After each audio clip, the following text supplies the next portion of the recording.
Hectorapu Production YouTube channel a kalo lom le veka chu wen hi ni somthum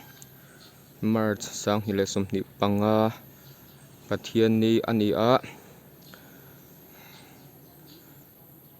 wina hianin program poimo tak mai man me ka chu video ran chop chhuale katum do na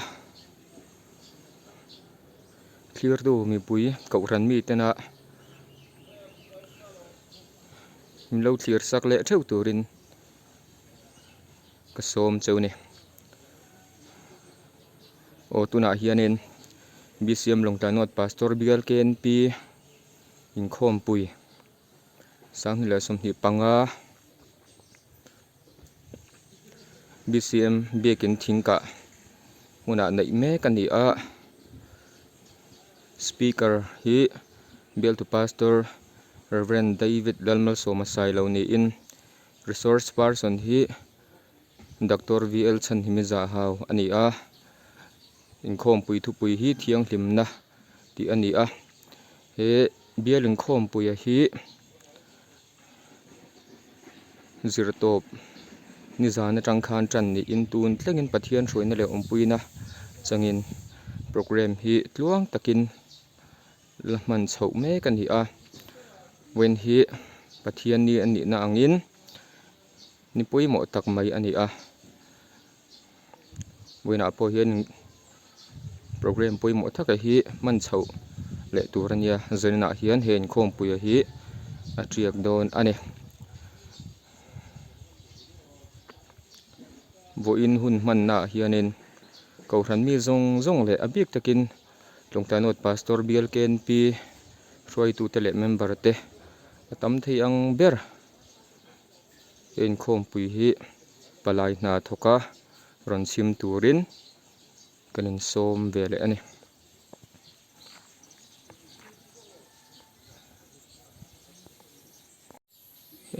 ta thingpui lum tu te le kan fatu te po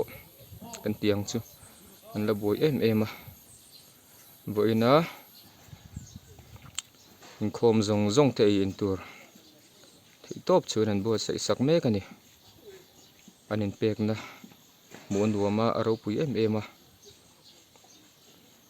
boina in khom zong zong tenen bo sai na hi kalbo san mai lova riat puya kil sak theu turin kanin som ani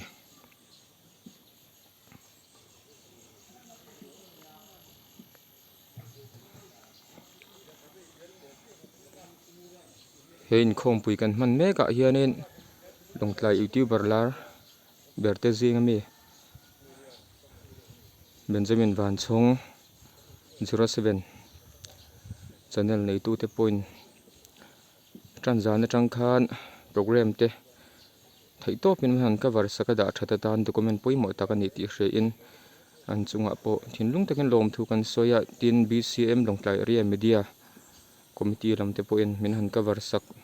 boka puba boyale apol te kan lom khop mai chon boina tang hian ke hian phang tokin tho pui vele don ani ta hin photo booth Frozen te Superman te na pangte tiloma mitla thai turang berin hian roi tu ten an han buat saya thalaka kan hmu ang te po in status vela kan hmu po in an moi pui em ani hitiang dol tu thiang hlim tak puwa hitiang siam na chang bo sei na chang ria kan ho tu te chunga po thinlung takin lom thu kan soi ni hi BCM thingka tan alung phun poimo tak ni reng tur khani a dim doi ko nga thei to pin tranilang iveng him tletang hi kan kau ran du pan poimo tak mai pakhat ani tin wala thingka branch chuan he kanin khom pui ngai poimo sakani ti lan tir nan kan dil na tlom tak wele po party in han man tira he thut pha te bench te le kan hmu thei pi lama te pawh niang kan mo engkim mai min han man tira hemi wang pawh hian oile thingka branch chunga thinlung takin lawm thu kan soi ani tin hetah hin welcome banner mawi tak maiin loading le a ziak kan siar ange in khom pui chim tu te kan lo lawm a cheu ti ni a BCM thingka ina kan lo lom na thu le banner ani kan hetah hin in khom pui bus ron om ve le hen khom pui bus a hian in khom pui tran zana tangin ala service ta chara passenger po an nei thakop mai driver te pon tha a in khom pui bus in khom pui chung song hian an service dona chuwang chuanin KNP hroi tu ko hran ni pui te le KNP te po he bus a hian atom thei ang ber chuanga zin chuak theu tur khan kanin som ani tin he ta hianin kate te atanga super hero zong aga du ber number 1 aga da Spider-Man randing vele lu boka pa khop mai ke po vena tul ni chuan alu ni turin ken bo sai don ni chung lampang ka han lu chilanga chuan zinkar cover bi ka chu kan tu tok ri phot mai don ani ta hin BCM ta na poimo te thalak run lang le bok ani BCM tan chuan an thlureng don ani chuan heta hian Mizoram Baptist ko ran thingka biak in tiani a lungphun phum ni January ni sang ni som ni pakhat lungphun phum tu Reverend RL Nunzera Executive Secretary Longtrai Area bigan hunni ni som pathum November sang hel som ni pali bigan hong tu Reverend Dr. RL biak lena General Secretary BCM bigan lenzong hi adung fit somriat pathum awang fit somli pahni thasian zathi tha sanga zathum somni ni in sum sendal zat a hi noi som ko panga chuang te mek ani bigin thatak din thaya lu lu thaya min siam tu chanchin tha min pe tu kan pathian chu fakin omro se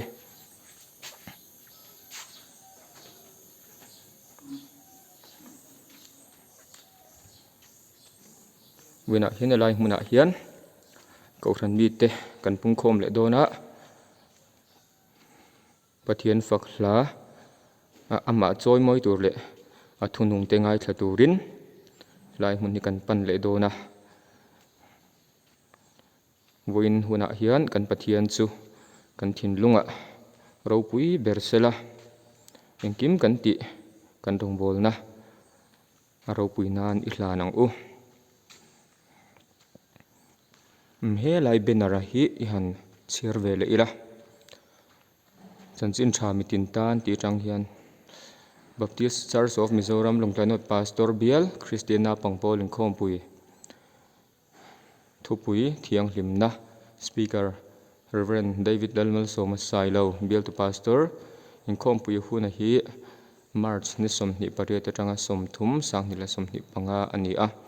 mun hi BCMB kin thingka ani tin KNP hi sang khadzakwa somli pathum khan din ani a tin hantar lantak ro ro chuanin ka han soitel vele anga hunrem chang han lalokila Mizoram Baptist KNP chanchin bulian ber na pangte thiana hi sang khadzakwa somko pasari khan bultan ani a tun tlengin pathian roina le ompuina changin na pangten mun ranga he chanchin bu poimo le hlut om taka hi an chiar thina boy pui tu te thok tu te zong zong chunga editor and staff te chunga lom thu kan soi ni tin poimo ta bera chu ka ngai poimo tak bera chu he na pang te thian sang kha ko som ko pasari din kum hi ka pian kum ani a chulai te chu ka ngai poimo em a ka ngai hlu em ani ka lom khop mai tin elai kan ma kan mu hi BCM dan thar berina atarlan dan a chuan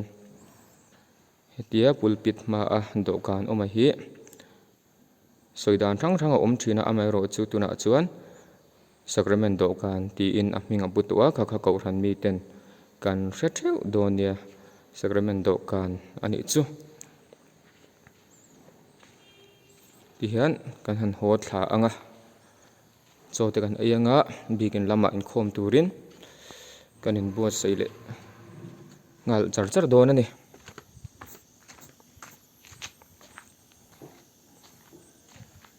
ko ran mi tele pathian than puina in bikin moi takle thatak kan nei ani bikin hi lai kan ma kan mu ang hianin zo fel chi alan ni lawa sumlama har satna te kan neya ko ran pachetak kan ni a mama ro chu za som ko pariat vel chu kan zo to ani pathian throina in pathian than puina in za in kan zo thei tura kan ngai tong taina po ko ran mi ten i shereng tiang u o tuna hianin ko ran tin ten khom dar le fakla sari arin chua he lama hianin in khom pui kal tur te pon ro thing mek zer ni hian kilai kun hi kan pan chho zel don hi salom ko ran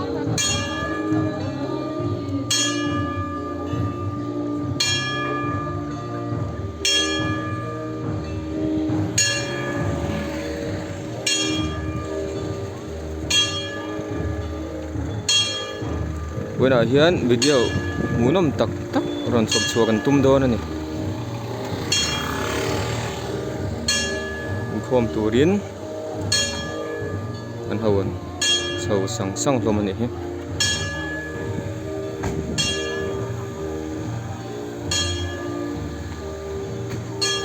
roi te lang le tlet mai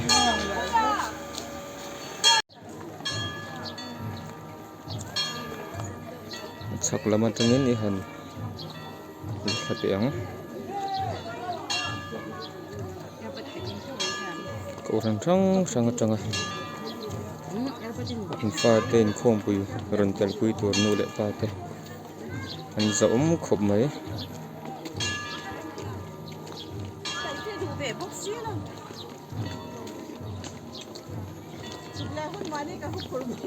ta ka u jela kan sang te ka fa kan sang pui te an ran chau boka pi ber hawin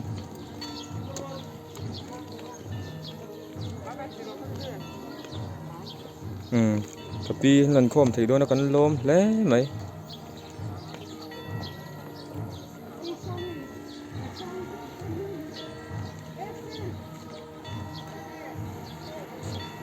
puta ma remite cậu Israel te rin tele som ite ron sâu về lệ mét bố con này ta nào thì đúng tắc lệ anu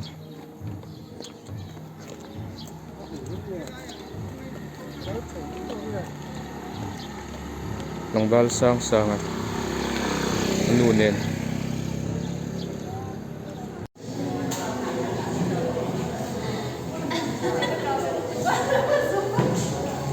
ta vừa này tour so chiar lòng bal sepan ron chok me ka tui don khop mai he ta hian kan bi ke HP member ten asiam tel na ron thok ve le mek boka to sa boite to ma puite kan uding ite lama ka unaw tay le ka u pare miten de pel khop mo heta an leader an how to pa u kel zoma unit deputy secretary hoin an to ro pui khop mai heta kan how to nu fa pa pel em mai ni du pui à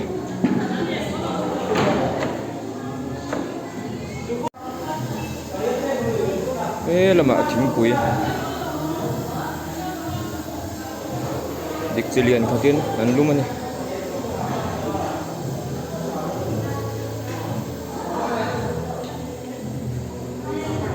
benai hena zong kharon cover thei lo mai thia ma se kan soita kan khan ben ban song YouTube channel in min tel puya TNBC media na min tel pui boka ta khanin program te chu akimin antar lang vek don ani ti kham lo ke sak don ya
Gilbert, bye Rotian, bye Rotian.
he tian chaklam pang atangin han clear tuna hian kan tual chhung ko ran assistant secretary in thupuan na anei mek ani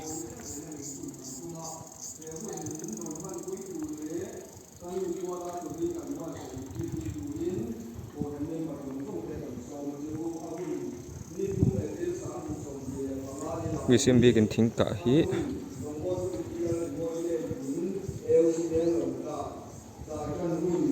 real ro resel tak tak tele pathian awangin kan bisi ai moin bikin hi kan din theya kan ti thei to ka hian moi kan ti a kan lom ve em ani heng zong zong ki thei tura nei thei tura min siam tu min din sak tu pathian ming chu fakin amro se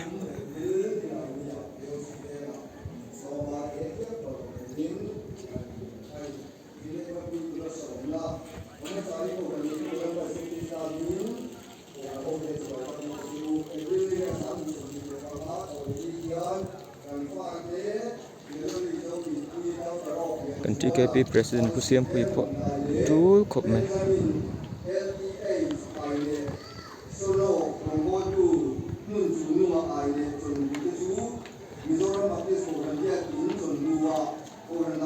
ring tu ta chin chin across po ding le ba mai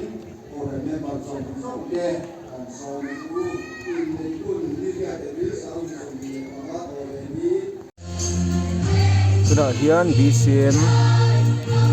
tingka KNP ten tha leli chorus an same kani achung na banga kan len chi lo wangin pon lama tang hian an thom ri tal an remoi da lagi hei thap hei turin kan ram sop chuak ta mai ne len wan chong YouTube channel a full in thir thena omang ti kha lo hedonia a channel ning chu ben van chong 070 ni ga takha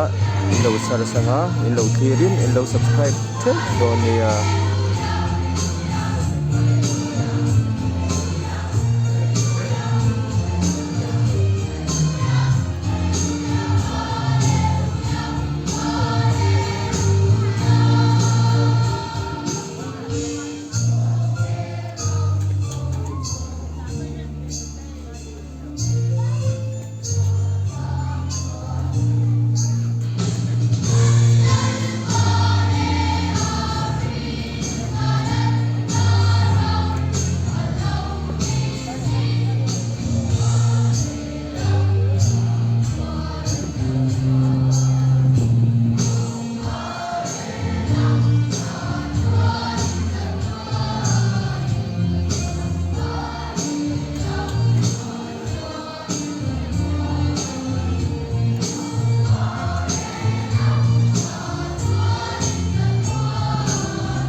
tuna hian TKP vice president point a fatu na hmun atangin kal chil newin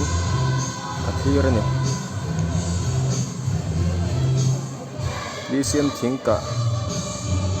KNP tena haluli khora san han save thei dame hi aro kui khop mai pathian hing chol moina ro kui takani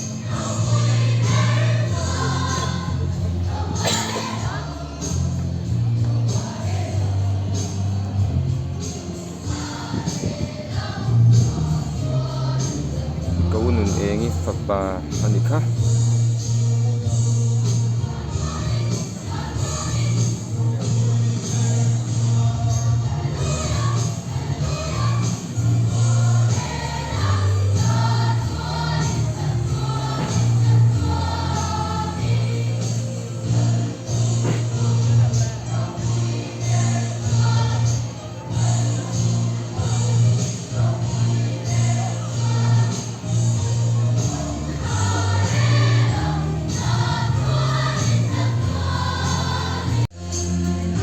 tuna hian BCM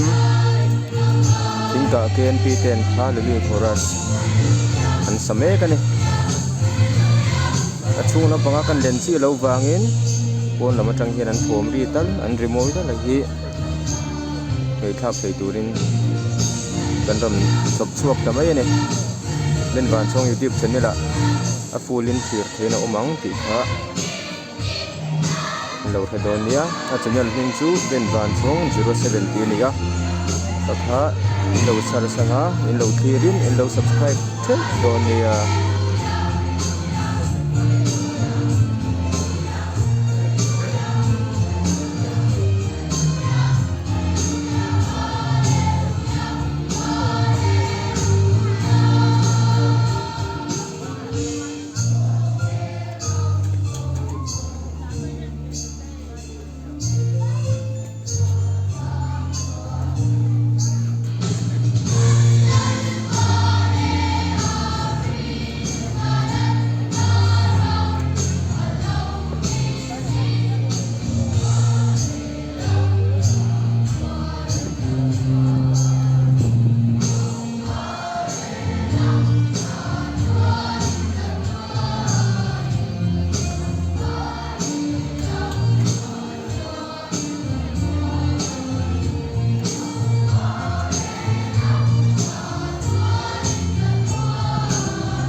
tuna hian TKP Vice President poin a fatu na hmun atangin kal chil newin a thlir ani BCM thingka KNP tena haluli khora san han save thei dame hi aro kui khop mai pathian hing chol moina ro kui takani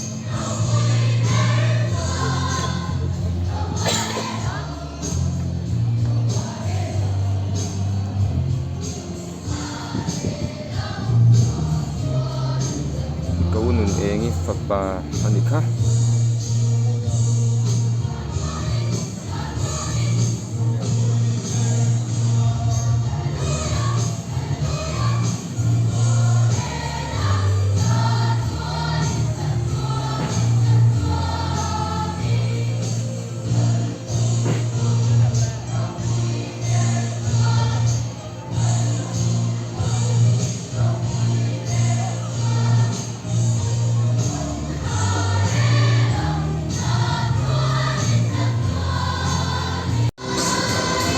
tuna hian BCM electric ve damna pangpol haluli khora san save le me kani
Cheers pui tenu fa tuna hian zai pol kan lo chhok me ka alam na hun lam panin a han chho le sang sang do ni zai thakot mai an tam hle bek he ta gallery lama ni chun thu ni Magda Maron nei boy hian kan sabain kan diga nga pathian kan le kan soi oina pathian pati ha kan sanga kan thil pek te kan la kho mga chung kan thil pek te chu thing ka unit convener in pathian te la min han sak don ya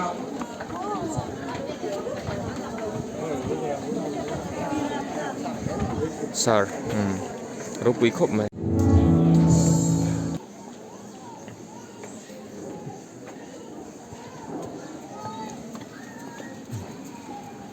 Khil pek te ha ni pathian ba tong chai ku ku lal pa kan pathian ni ta kin ji thela long lai no ba korbial ke ti te i suai la le i ong pui la kan chan a wangi ti he la lo o kan ni che chuan hei tu kin si la i ya bu thiang de ma nang ma phak le soi moi le i ku te ngai tha zir ho tu ri ni te jong thing le khoi khom le a chuan lal pa chu biak bu kan lo kal pa in i mal so na chon kan lo kan rem cha nang ko te kan lo khom le a hem te hi ram ta la le ko nan ho ta man lu long ta ta kan ni the tu ri mi ti thiang dim sak la i ku thiang ni ma lal pa so krista hin kan lo ta le se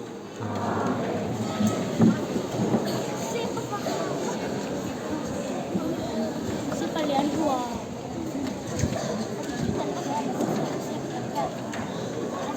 Aduh, kepala kita.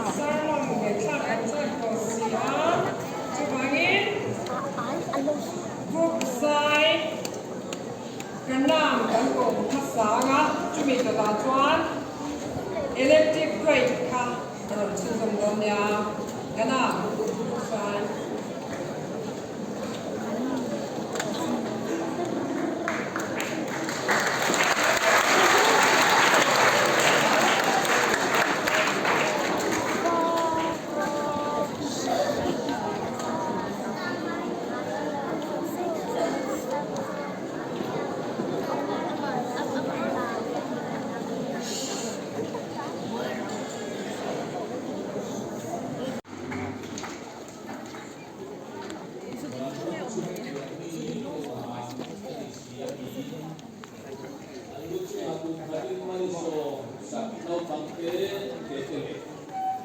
Mangai tu nu le pa le ko kan ho te ne lai hian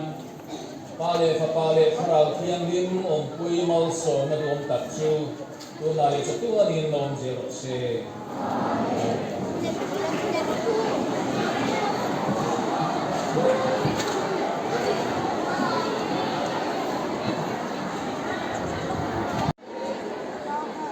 tuna hian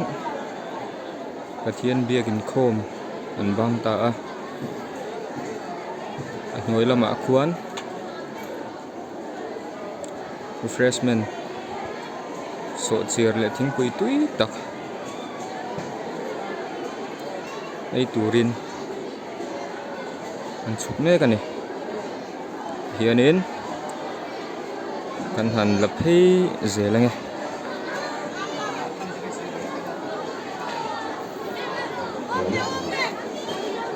Jennifer ani NP Penial unit lampang ani kha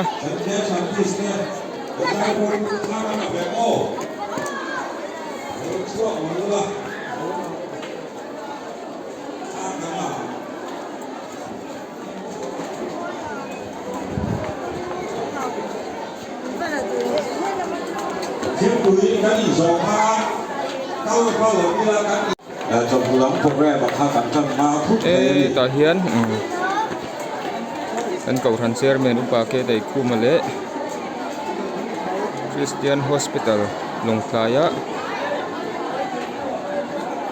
kan hau tu pa kan bial tu pastor hui reverend fa nai lan muana ron tel pui the kan lom khop mai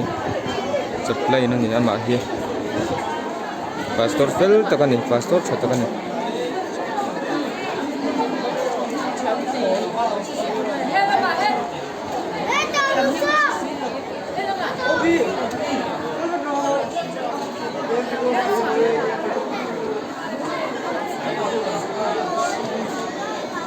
ผู้มัวนะครับท่ากันแล้วก็ลูกก็แวร์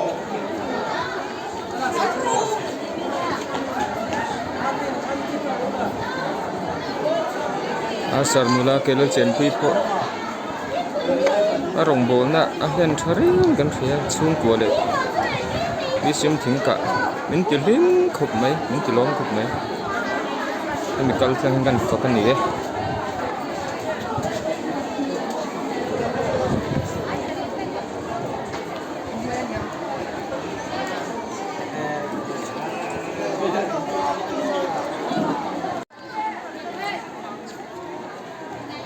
lam sai te tang hianin do turan chuk tha a chuan he lai tang hianin an ron chuak zel ta ni mumal takin kalvel dan tur thuwa po ro manna an siama kila fel fai khop mai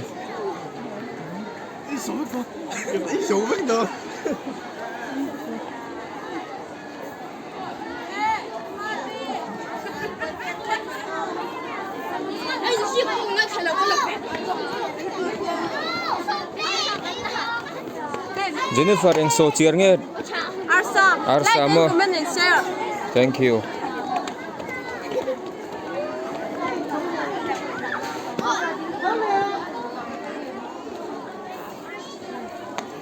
Yang unit ngen ni boy. Electric van unit. Kai. Yang unit ngen ni boy. Keluar dari ruang.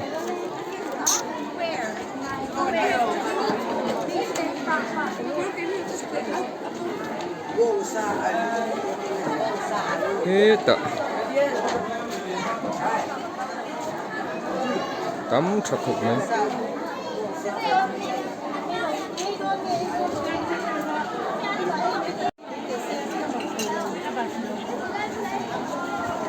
yang unit ni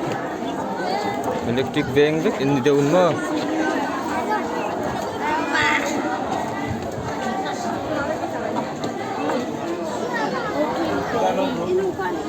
cái local van gì hết, tụi nào cái hậu gì hết,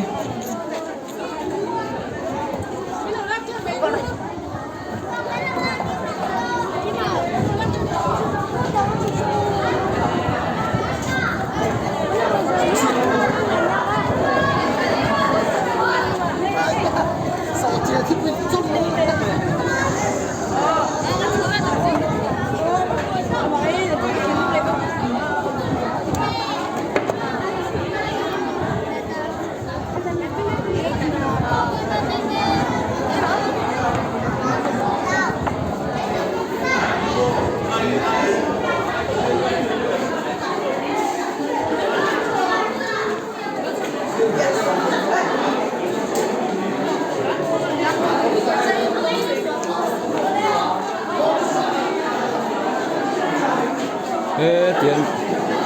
bukan kanker yang ini dan siapa nggak kan nih ikan hamiken people big video kat chop chuan thai thak chu atop lam pang han mai sida dan kan ho tu te kan kai em ta exodus kan editor pulal mo na mamual sin PKP tinggal ni Kingston Secretary nilai ni.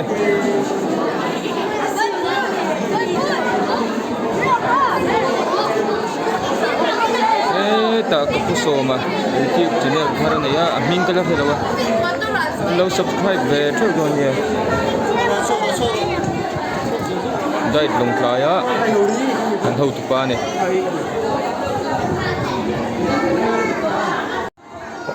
Oh tu nak hian kan ma hian long tanot Pastor Bial KNP Organizing Committee Secretary Rongbol tu Benjamin Nalrin zona ai ne omne ka wena hianin hen khom pui chung changa soidu anai sang sang te soiturin hun kan pele lo kaไม่ขัดขืนหน้าที่มัวมาข้าวข้อมไปอันที่ซับชิมว่าชิลรวยจุดจ้างอ่ะพอเสร็จคุยจุดจ้างอ่ะพออันที่ซับชิมว่าเสร็จน้องด้วยยังพังตัวกันง่ายกันโลกพวกไม่ให้คนทุกคนช้าโม่ไว้น่าสอดเสียกันบอลสักนี่จะให้ไปแยกเฮียให้ได้ที่บอลหลบไปได้ตัวนี้อ่ะ eng so chirian bol sak อาร์ซาเล่รองซาani le arem a isiat suanen tuna hian long tanot Pastor Bial KNP a hianin kan va hian mi engzat nge member kan ni ve chi to le ti kha o bangจะสลิดจังสลิดเบลจุนเนี่ย kan tam to khop mai ani le kan lom ni to ko โอ้เล่ zingkar changa buai khop mai ani kha kan Bial KNP secretary ni lai ni bokane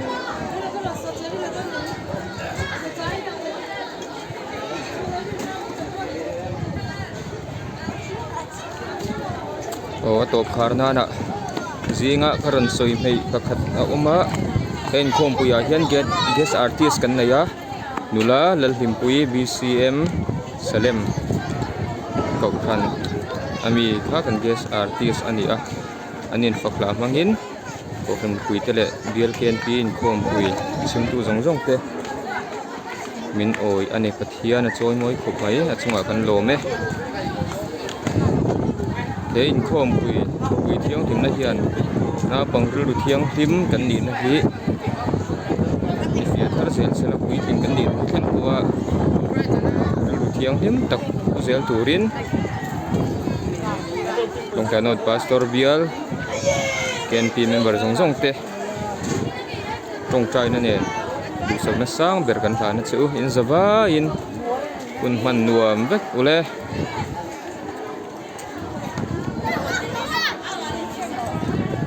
bye bye ve lok rule kan lom tu ke KNP member zong zong te kan lo me o